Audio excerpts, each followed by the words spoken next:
Oh, thank you for joining me in exercise 3G. I'm going to be looking at question 7C. Question 7C says, prove the following properties of the modulus of complex numbers. And so this is Z1 is the plus Z2, the modulus must be less than or equal to Z1 and the modulus of Z2. Well, let's say that Z1 is A plus BI, and let's say that Z2 is C plus DI, and A, B, C, D are all real numbers. Let's start on the left-hand expression, and we will say the left-hand expression is the modulus of A plus BI and add C plus DI, which is not yet. Let's put the real components together. A plus C and the imaginary parts together, so that would be B plus DI. Now we get the modulus would be the square root of the real part squared and the imaginary part squared. Okay, let's have a look at the right-hand expression for now, see what we've got. So we've got the modulus of Z1 and the modulus of Z2, which is the modulus of A plus BI and the modulus of C plus DI. So now that would be the square root of A squared plus B squared, add the square root of C squared plus D squared. Okay, we've got all these square roots here. Let's take the left-hand expression and as it is and square that. And let's take the right-hand expression as it is and square that. So what have we got? That would be simply A plus C squared and B plus D squared. All right, let me just fix this to work that bracket out. Yes, so with a square, we would square that. And on the right-hand side, right, when we square that, it would be the first term squared, so A squared plus B squared. Double the product, so 2 A squared plus B squared, C squared plus D squared, and then C squared plus D squared. Squared is simply C squared plus D squared. Okay, so let's expand the list this side, so that would be A squared plus 2AC plus C squared. Expand this bracket, B squared plus 2BD plus D squared. And let's simply leave this side as it is. So I don't need to write it again, do I? No. Now, if I subtract, I can, if I say, let's cancel, sorry, get the pen. If I say A squared can subtract from both sides, B squared can subtract, okay, we already know that they're the same. They're the same. So what we've got left here is we've got 2 AC plus BD, and on the right what we've got left here is 2 A squared plus B squared, C squared plus D squared. All right, now what have we got?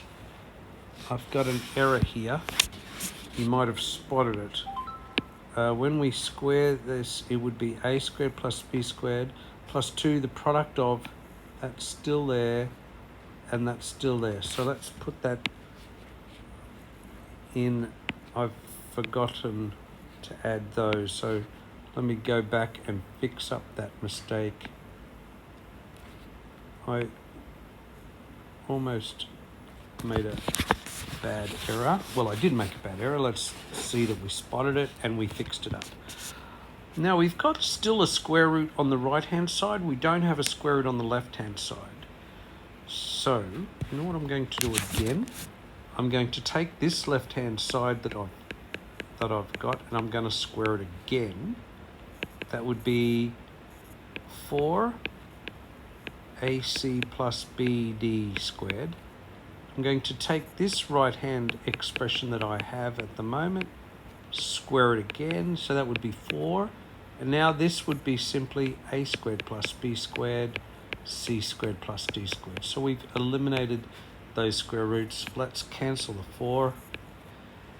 And let's expand. Okay, so what have we got? A squared, c squared, 2acbd, b squared, d squared. And let's expand on this side. We've got a squared, c squared,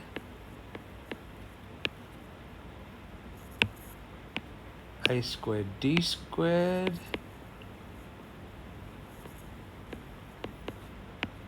b squared, c squared, and b squared, d squared. Now I can subtract b squared, d squared from both sides. I can subtract a squared, c squared from each side. What have we got left here?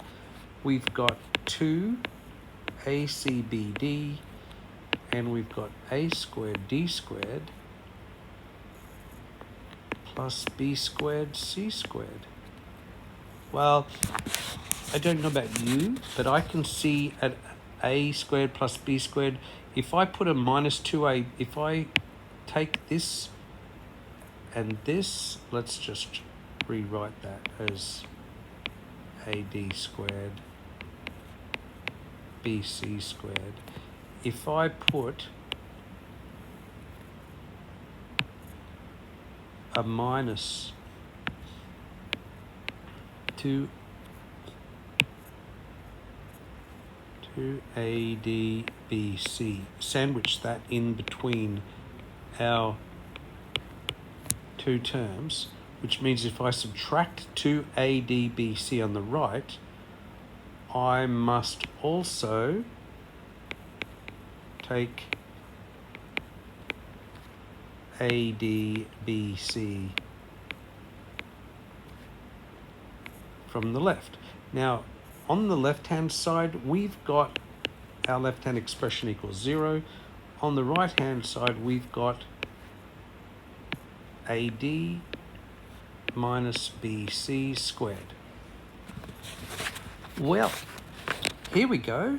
The right-hand side, since ABDC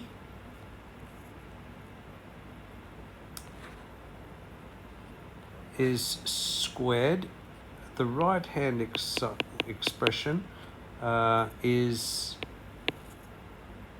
a 0 value if AD equals BC. Therefore, the smallest possible value for the right-hand side is 0, because since the right-hand expression as it is a square,